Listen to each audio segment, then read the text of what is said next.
Hello there, this is Don Current with Shelbyville Today. I don't know if you recognize it or not, but I'm here in the streets of Old Shelbyville at the Grover Museum. Right behind me here, last weekend if you were here, you would have had some free root beer floats. This is the drugstore, or the Emporium as it says in the window. Every third Saturday, I usually mention in the video that they have free root beer floats right here that they dish up, and you can sit there in the nice chairs and enjoy root beer float with your family, and then you can tour the streets here. But the reason I'm here is because actually they're going to be having an extra special event this weekend. On Saturday from 2 to 4, I believe it is. Yes, 2 to 4 here at the Grover Museum, which is across the street from the library, next to the main fire station. They are going to be having the Shelby County Reads kickoff event. Quite often the Grover Museum does host the kickoff event, and this year's selection is To Kill a Mockingbird. And one of the cool things is that Shelby County Players is also doing a production of To Kill a Mockingbird. So you get to read it and participate in some of the events surrounding that. You get to watch it at the Shelby County Players production. So it's just a chance to get the whole community together, reading the same thing and enjoying the same things together. So they're going to have the kickoff event here at the Grover Museum from 2 to 4. They're going to have the streets of Old Shelbyville open as they normally do.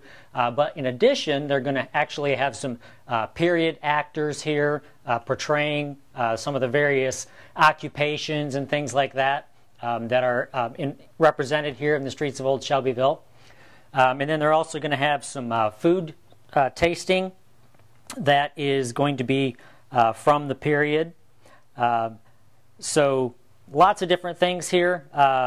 Basically just an open house here.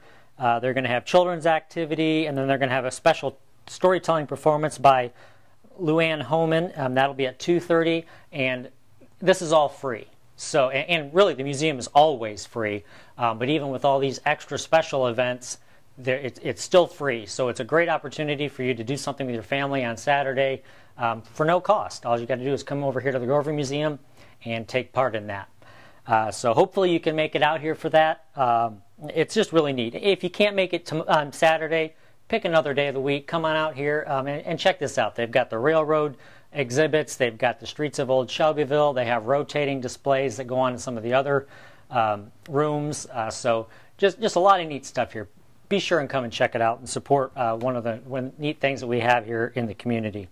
Some of the other events this weekend, we do have a coffee with a congressman. So we're going to have Luke Messer. He's actually going to be at Lenny's Bakery, and it's at 1:30 or 1:15, I'm sorry, at Lenny's Bakery and Cafe.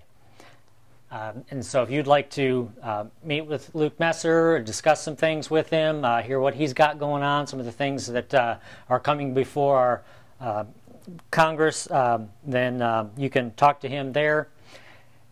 And again, that's 1:15 at Lenny's Bakery there right on Main Street on Friday. Also on Friday, if you're in the Triton area, the Gleaners truck will be at the Triton High School at 1 o'clock from 1 to 3 on Friday. If you're into the old scary movies, Friday Night Frights is at the Strand. They have that on a regular basis, and so you can take in some of the old campy horror movies there. And then, as I said, the big thing on Saturday is the Shelby County Reads kickoff. In the morning, this is just kind of for your information. There's a lot of things that go on in this community to help make it better.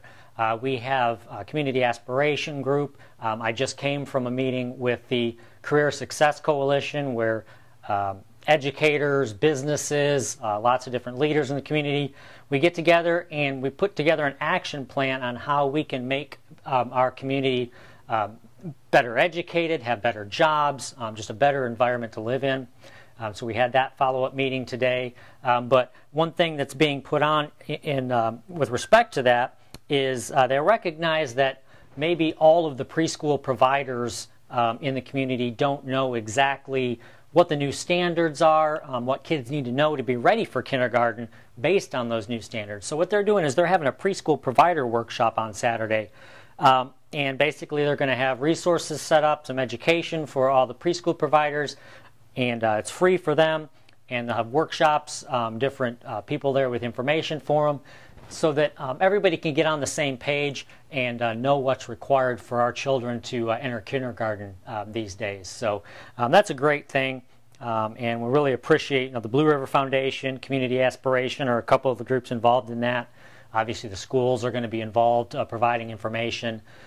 So really neat thing that is just here to help educate our kids better. So when you are looking for a preschool, make sure you ask some of those questions. How do your kids that are leaving this preschool, how well do they do going into kindergarten? Do you know what the current standards are? Things like that. Those are good questions to ask when you are looking to spend some money on a preschool provider. You want something more than just a daycare. You want someone that's going to educate your kids and prepare them for kindergarten. Kids really need to be prepared these days. There's actually steps prior to kindergarten. So that really is, that's what I've got. So the Shelby County Reads is kicking off. Again, it's to Kill a Mockingbird. So get a copy of that book. Check with the library, see if they have any left. Obviously, they try and make sure they have a lot available, but you can check with the bookstore, buy some. Maybe you even have some on your home library shelves. I know we do. So anyway, participate in that. Check out some of the events at the library, the museum, the Strand that go along with this whole Shelby County Reads program. And you can read more about it at their websites, at our website, and we hope you will take part in that. So that's what I've got for this week. Please get out here to the Grover Museum, enjoy the streets of Old Shelbyville, and we will talk with you again soon. Thanks.